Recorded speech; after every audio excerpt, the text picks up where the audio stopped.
Hello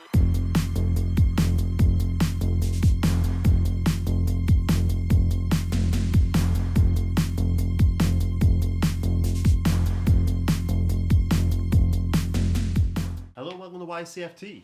Today, this could be one of our first videos of the new year. I'm not 100% sure on the Happy New Year! schedule for Maybe. these, so Happy New Year, perhaps. If not, Happy New Year soon. Soon. We're talking about two of our favourite horror films. Of all time. Jeepers Creepers 1 and 2. So, Jeepers Creepers comes out in 2001. Yep. Starring a very young Justin Long. Yep. And Gina Phillips. Yes. As Dari and Trish. Yes. They are brother and sister travelling home for the holidays. Yep. When they are attacked by a truck on the highway. Be eating you. Yeah. And they discover. They see him putting bodies down a pipe, and they go to investigate. They do. Things kind of all go Things wrong spiral from there. Things majorly spiral after that. Majorly spiral. Yeah.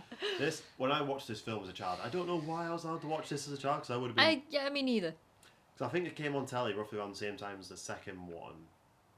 Yeah. I think it was probably about 2004 actually that I watched this for the first time. I definitely didn't watch it when it came out. It would have been a few years after, probably when it was on TV or something like that. But yeah, this was like a family favourite horror movie. Yeah. My family loves horror. It's where I get it from. The plot is... my family don't. I discovered these things on my own. Yeah. I remember watching this with my sister at my grandparents'. Wow. Yeah, I just don't think they knew what it was. I don't think Amy would have liked this film. Picked us up. And during the break, I was like, we need to get home, so I need to finish watching watching Jeepers Creepers. So they came right as the scene when he pulls the policeman's head through the car, brings out the axe, and it's like, what? I've never seen anything like it before. Yeah. It's truly... I would say this is kind of a masterpiece of horror. Like, a modern masterpiece. Yeah. Modern, it's over 20 years old now. So much mystique around and intrigue around the creeper himself. And he's such a unique Played addition. By Jonathan Breck. Jonathan Breck, who has continued to play the character in all of the sequels. He is the creeper. He's not going to be the creeper in Jeepers Creepers Reborn, which comes out next year. Yeah. Have they finished making that? I believe so. Okay, so that could come out soon. Yeah, it either comes out next year or this year, depending on when this video comes out. So basically, the crux of the first movie, it's this brother and sister. A lot of the film takes place on the road, the open Florida highway. Yeah. Who they are being stalked by this almost scarecrow-looking-esque man. Long coat, big hat. Faces masked for most of the movie. It's covered by the shadow of his hat. It's the reveal of the creeper slowly throughout the film. Yes. Is incredible. And yeah, major spoilers. Every 23 years for 23 days it gets to eat. It sure does. And he needs to eat. He goes for smell. He drives up and down the road to make people afraid so he can smell the parts that he the most desires. Yes. The more scared you are, the more he wants you. Yeah.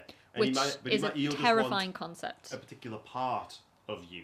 Because he has to replace all his parts before he goes back to sleep again. One of the geniuses I think about this film, and this is potentially a polarizing opinion, but in the first film, for the first half of the movie, as far as we're concerned, this is just some psycho on the road who's trying to kill these two kids, who's a murderer, and he's trying to get these two kids, Trish and Dari, because they've seen him dump the bodies down the pipe. There's no reason to think he's anything other than human. Yeah. But when the reveal comes that he is not human, it's the face first. Such a cool moment in the film. The lady with the cats, and we see his face. Yep, you see the face. We see him get run down. It's the way when the wing comes out. The way he moves. There's no way you can predict where this movie's going to go on first viewing. No, absolutely not. Absolutely no way. Absolutely not. It's meant to be like a shock reveal as to which of them he's going after. I thought it was always obvious that it was Dari. It wasn't always obvious to me. I thought he wanted the two of them. But so he's clearly he has things that he likes. But as we've seen when he's injured, in a crux he can't eat anyone. Yes. He has personal. We all do. Like, are we going to go for pizza with pineapple? Are we going to go for pizza with pepperoni? We're going to go for what we prefer. We're going to go for that pepperoni. It's always pepperoni. But if you're starving and you're going to die, you're going to eat that pineapple. Well, it's like, you know... Yeah, for pizza and... Yes, Jeepers Creepers ideally... the same. You want the filet mignon, but sometimes a hamburger will just do. Do you know what I mean? I'm trying to see which one's the better one in that situation. You know what I'm saying. I know what you're saying. Yeah. I think it's impossible for us to talk about these without talking about the director. Because I know a lot of people online won't touch this film. Yes, it's a very big shame because the franchise has been made controversial because of its creator. Yeah, Victor Salva. Victor Salva. Done in the 80s for... Child molestation. He did serve some prison time. Not enough prison time. No. And then somehow managed to continue a career in Hollywood. Yeah, I mean... Both 1 and 2 were made after he'd served prison time. Yes. And it's that thing of why... Yes. It's kind of like the Me Too era that brought it back to light again, where people realised it was like a forgotten thing. Yeah. And it was resurfaced. I always find it interesting that he never wanted to do a sequel to the first one. The studio... No, he did not. That's why he introduced the 23 days... The 23 years, 23 days. Yeah. The studio found the loophole by setting the film within those 23 days. The second film, yeah. But to him, he was done after that. And I think he did like another 1 or 2 films after that. But when everything started coming out, he could not get work. And that's why he returned to Jeepers Creepers in 2017 was Jeepers Creepers 3. Yes, which is not a great film. It's not a great film because... it was in post-production hell. It was going to be Jeepers Creepers Cathedral. Gina Phillips was going to come back. Yeah. But Hollywood were not going to allow this film to be made. He couldn't get the third film. Yeah. You had to go for a smaller story. Strangely sets it in between 1 and 2. It's a strange timeline. It's a really strange timeline. And it had the lowest budget out of all 3 of them. People got told if they worked on this film, they would be blacklisted from the industry. That is how hard it was to get this film made. Yeah. But it's the only thing he could get made because of what he's done in the past. Yeah. People for years was kind of like praying that you would sell the rights to Jeepers Creepers, so we can kind of... It's with these, I already own them. He's not getting any more money off me by me rewatching them. And to me, it's that separating the art from the artist. And it's weird because people who've watched them and love them, we watch them not knowing. Yeah. But now we have nostalgia for them, and it doesn't stop them from being great films. And for me, it's more than just the writer and the director that makes it. Jonathan Breck, for me, is what makes the creeper creepy.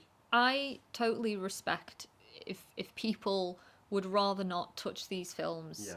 Yeah. Especially for people, if, as you say, they are aware of Salva before they go into watching these films. I totally understand why that would be a turn-off. I do totally respect that. For me, it's like you said, I watched and fell in love with these films way before I knew anything about Salva. I was a kid when I was watching these films, and I love the story, I love the creeper, I love Trish and Darry, the characters. The second one is absolutely brilliant. So for me, my love of these films, and I think just in terms of where they sit within like modern horror, for me, that kind of not overrides anything else. No. But I will just not stop watching these films. So we don't condone absolutely not anything. Like, I know he didn't serve his whole prison sentence. I don't think he ever should have been let out. It's not about condoning, and it's not about forgiving, but it is about appreciating a film that was ultimately the result of many people's input. Yeah. Not just this one person. And, you just kind of touched on it. A film is so much more than a director's involvement and a writer's involvement. It's the acting, it's the editing, it's the costume, it's the effects, it's the stunt work. There's hundreds of people work on a film like this to make it and I think what it is. The first 2 creeper films, I said at the beginning, like, they're kind of masterpieces for me. They are. I think they are just brilliant films. And it's why even today people still love these movies. Yes, the third one. We're not talking about the third one. Those wings look worse in 2017 than they did in 2003. Arguably, I'd say even 2001. I think the wings look better there. Yeah. And that there was some like old effects. The wings look great. They still look really good. At least we know with the next one, which is a reboot. Yeah. I think once the rights were sold, like obviously it got to the point where that's the only way you can make money would be to sell the rights to Jeepers Creepers. So it's like, hopefully that is the nail in his directing coffin done now. I think he will not work in the industry. Probably. That is the only thing he had left. Yeah. Like, if anything, if he wasn't a bastard, yeah, we probably would by now know the Creeper's origins. Because they probably could have made multiple films. So... But they do hint at it in the third one, and the comics have delved into it. But when this new one comes out, I think the only way they could do it would be they want to separate themselves from the Salva films. So a straight up reboot is the only way they can really go. But we can watch that film in the cinema guilt-free. Yeah. And it's a nice... I watched the first two and I will love them forever. Yes. But it'll be nice if, like, say if they were re-released in the cinema, I'd feel weird going to watch them. Yes. And giving money to him. But knowing a Jeepers Creepers film is coming out, I can watch guilt-free and I can support. It just takes a load off your mind. Yeah, absolutely. Really. Which you should never have to worry about going to watch a film in the... No. But the first film, again, it's a truly great horror movie. Yeah. She says partially based off a true story. Partially. You know, that winged demon killer that goes along those yeah, that in famous America. guy that was caught years ago. No. So I saw an interview of him once with Oprah. It was fantastic. The classic scene in the first film where Trish and Darry, a few more miles down the road, they see the Creeper dumping a body down a disused pipe that is connected to a church, which is a cool scene for another reason, which we'll talk about in a bit. But that scene where they spot him from the car doing that was actually inspired by a real life event where an everyday couple, I think it might have been Florida, I'm not too sure, but they were driving down the highway and they spot a man doing something very similar. They caught him acting very suspiciously with what they assumed was a dead body, hiding a dead body. And it turns out that man that was hiding the body was called Dennis Depew, or Depew, I think, he's a convicted killer. Murdered his wife. But did he have wings? I don't think he had wings.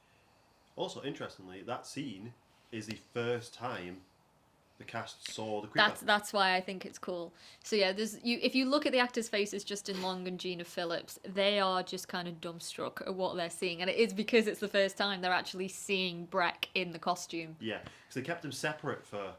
They did for most of the film. For most of the film, until like the end, until the end of the film, really. Yeah, I don't know if most of it was shot sequentially. I think it was but to keep the suspense for the actors, it probably was. But see, when obviously they know they've been driven off the road, and Darry is kind of like he's the one. He's the adventurer one. We need to go and look down the pipe. He's like, no. Gina's like the sensible. No, we need to go ring the police, but we need to know what we're telling them. Yeah, I mean, he ends up falling down the pipe. I'm on Trish's side with this completely. But we needed to go to the pipe to continue the film. Yeah. Yes. But, like, when we see what he done down there, obviously it is someone who's still alive. Please, it looks like he's had his kidneys taken. He's been cut open, tied up. It's like... what do you call that painting in the Sistine Chapel? It's like some fucked up version of the Sistine Chapel. Yeah. There are bodies strewn all over. Sewn together. Preserved in some way. Some over 100 years old. Yeah. Which gives you an idea. We see two bodies. I didn't clock this as a kid, that they were they referenced in a story where they told about kids that went missing. Yeah. They see like the signet ring. It's the same two kids. Yeah. And it's horrifying. I don't, because we watched like a high definition one, but I noticed the bodies a lot sooner on this rewatch. Yeah, I think it's because it was high def. I think it's we were a watching big TV. It. Yeah, there they are. There's those bodies. There they are. But like, Justin Long sells this scene so well. Justin Long is an incredible actor. Scared face. I think he's brilliant throughout the whole. I think actually the two of them are. Both of them. But that scene alone, it gives you a kind of inkling how long this thing has been around. Yeah. Because it's not. Before we even know. It's not that he's supernatural. Well, but it's not even explained in the film what he is. It's never explained what he is. Is he a demon? Is he some kind of mutant? Like what? We don't know. In the comic series that I read, like it was a short series. It showed him going all the way back to even like the Aztec era, and that they used to offer up sacrifices to him in this period. I kind of like not knowing. I also like, 'cause it's still the mystery, but also it's like, alright, so he's not necessarily always been in America. Yeah. and he could. Yeah. I reckon older civilizations would have seen him as a god. But Some are perhaps- saying that he's the reason for Croatoa. What do they call that one? The- Roanoke. Roanoke. Yeah. Croatoa. Yeah. That's a cool theory. But Yeah. I like the mystery. I Yeah. like the ongoing mystery of we just don't know. All we know for certain is that for every 23 days, every 23 years for 23 days he gets to eat. Yeah. And I that's love all the we know. theory that it's. We see the head open at one point. Yeah. Like when he screams, it goes weird like tentacle thingies, Yeah. spike things. What's the best way to do this? Like that? It's like kind of closes in on his face like hibernation. Yeah, like that, and opens up. Yeah. People think that that's an alien parasite and it latched onto a human body. We can keep I love it's so ridiculous, but I love it. we can carry on guessing Some until the think he's a cows come fallen home. angel. I think there's something to do with the hibernation though that would lead to some kind of mutant. The fact Yeah. that he has to rest, Yeah. that he's not active every day of the year. He only gets a little bit of I like that he learned to drive in that time though. This is a big thing about the creeper. He's intelligent. He's intelligent, but again, he has a sense of humor. He's got a sense of humour, yeah. He's got To show personality. more in the second one, I think. Yeah. It's absolutely shown in the second one. But in the first one, he doesn't need to chase Trish and Darry. Like, he's got the pick of the crop with who he can pick. Yeah. He goes after them. There's something in Darry that he really wants. But I think he knows he's going to have a bit of fun with them. Yeah, I think he likes the chase. he does. The fact when he definitely like does. poses himself on the where the scarecrow is. Oh, he and knows it's like, exactly what he's doing. He knows exactly what he's doing. And he knows by, whistling his own Whistle. theme tune. Yeah, the song Jeepers Creepers is He plays whistles his own tune. throughout. Yeah, He decapitates a policeman, and his he tongue. gets a little bit too friendly with the policeman's head, which is a grotesque It's a scene. grotesque It's scene. absolutely brilliant. Oh, Yeah, the first one, one of the other like subtle geniuses I think about this film is the fact that our two main characters, Trish and Darry, they're not a couple. no, I really like that they're siblings. Takes the They are- a relationship side out of it. They are brother and sister. And I think it's down to the acting. It's a little bit of the writing too, but their relationship is so believable. Yeah, Like even at the beginning when The we see banter the between them. banter between them in the car, like the little games that they play with the number plate, it's like right, they're brother and sister, and they bicker a lot. Like she's the elder sister, she finds a little brother a bit annoying, but they love each other very much. Yeah. And you are rooting for them all the way. And I really think that by the time we get to the ending, it makes it hit so much harder. yeah, Because ultimately, the creeper does choose Darry. He doesn't want Trish, he wants Darry. And there's this really kind of heartbreaking moment where Trish it's is begging. begging the creeper to take her instead. She doesn't realise she's actually making it worse because she's proving she's not as scared. She's the strongest one. And that's not what he wants. But he ultimately takes Darry. And I just, I actually get emotional when I watch that scene. Yeah, because it was meant to be a longer scene, wasn't it? But budget constraints. Budget They were constraints. supposed to drive their car into the creeper's van, and Yeah, but they just but they couldn't couldn't do do it. the I think stunt. that ending's better. The fact that he leaves one alive with the trauma, Yeah, that is horrific. that whole scene in the police station. Oh, And we see Jonathan Breck. He has out a of costume. cameo. He has a cameo as as one of the as one of policemen. the policemen. Yeah, he does. He has a little cameo, but it's just again the pacing of this movie is fantastic. The tension, the way it builds and builds and builds, it's just such a great He's film. almost like the creeper's almost like Terminator-esque for how determined he will not rest. He will relentlessly go after what he will not wants. give up. He will not give up. He will not give up, and we learn what he actually wants from Darry as well. Yeah, It's his eyes, it baby. wants his eyes. Where did you get those eyes? It's in the song. Where did you get those eyes? Yeah. Which, again, is a fantastic one. There's before we go on to that, there's a great moment of like Jonathan Breck. It's behind the scenes photo, isn't it? Like huddling Darry, like got his arm around him. I mean, it's because they Yeah. were both so tired. Yeah. Surprised like the scary video says like, "You all right, kid?" And You're all right, just mate. snapped a photo of them, just like For Justin Long, absolutely it's like, knackered. yeah. No, But like yeah. he said, it was really weird. 'Cause, like at that point, like the mystique is like broken. You realize it's just this really nice. It's just guy this behind nice him. guy in a mask and in a suit, yeah. But also, just again talking about the ending, where the creeper flies off with Darry into the night, and you've got the police just kind of looking on, just what the hell has just happened, and you've got Trish just frantically kind of running after, Yeah. kind of pathetic and helplessly running after. She can't stop it. Yeah. It's heartbreaking. Like, again, talking about bleak endings to horrors. Very bleak This ending. is, yeah. Because we find out, because they go to check out the church where we see the body dropped, and The it's on fire. police. He's set it on fire himself. Yeah. All that work, hundreds of years worth of work, gone. But I think that's also what makes it personal for him. Like, he wants Trish and Dari because they're the first couple, the first people he's ever had in a long time that have made him vulnerable. Yeah. Potentially. So at the end we see he's an abandoned factory. He's already got a couple of bodies on there. There's a few already. Yeah, there's a few. And we see him sat at a table doing something. Yeah. He's not...